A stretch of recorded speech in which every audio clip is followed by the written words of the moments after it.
السلام علیکم ګرانو کتونکو، زه یو ځل بیا ستاسو په درانه خدمت کې حاضر یم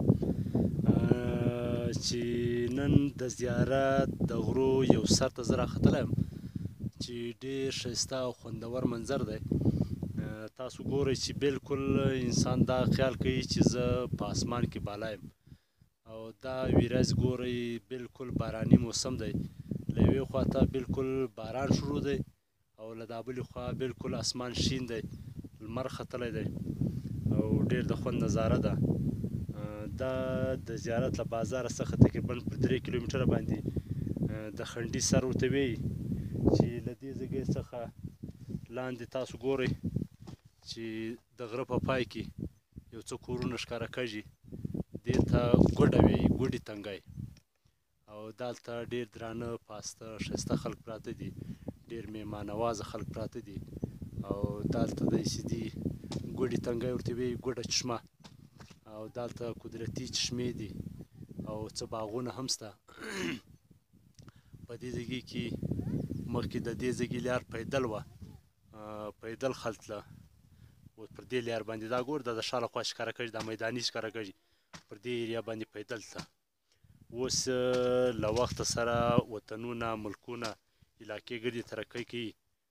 اوس د دې کوروغه دلته روډ دی، راځي باقاعده دلته سیبانو باغونه دي، دغه ځایګۍ څخه سیب وړي. نو کله چې هم تاسو زیارت ته راسئ پر چکر باندې، نو دا ځای مه هېروئ، ډېر سیلاني ځای دی، ډېر خوندور ځای دی. یاره چې وراسئ انشاءالله تعالی دا به محسوسه کوئ چې موږ بالکل په اسمان کې یو او له مځکې څخه کم از کم له میدانه څخه، له هواري څخه کم از کم پر اندازاً 4000-5000 فوټه بالا یې دا له مځکې څخه دی.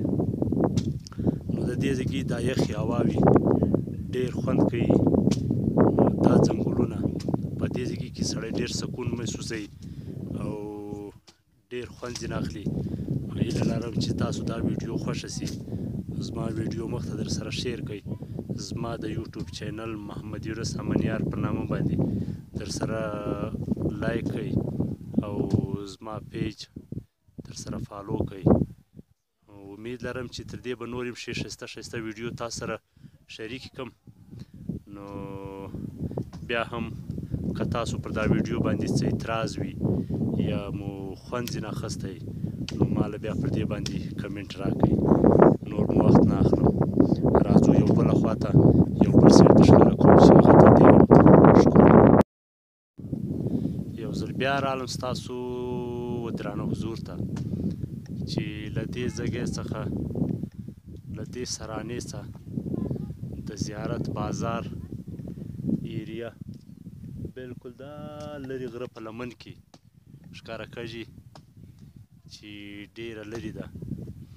او بیا دلته راځو چې په دې ځای کې کوم ټایم چې دا د وسې بارانونه شروع شي په دې ایریا کې، په دې ډبرینه علاقه کې تاسو وینئ چې ګرده ډبرینه علاقه ده. په دې ایریا کې چې دی دا موږ د مار خولۍ ورته وایو، بیخي بې انتها ډېرې کږې. او بیا په دې ایریا کې یو بل بوټی ډېر کږي لکه موږ چې ورته وایو چمجن بوټی، چې هغه د زکام دپاره ډېر ښه علاج دی.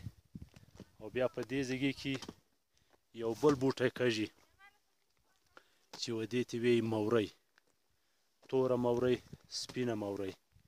په دې ایریا کې بیخي ډېره کږي. زه تاسو ته اوس یې ښکاره کوم چې بالکل له نږدې څخه تاسو ورته ګورئ.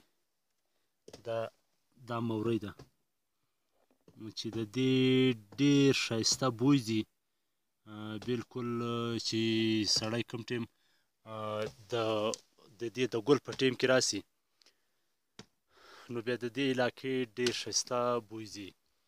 نو هغه یو غاړه یې هم پر کړې ده چې بوی بې خود ځي د موری له سرانو را له چوری. نو دا ایریا، دا علاقه ډېره خوندوره ده، ډېره ښایسته علاقه ده.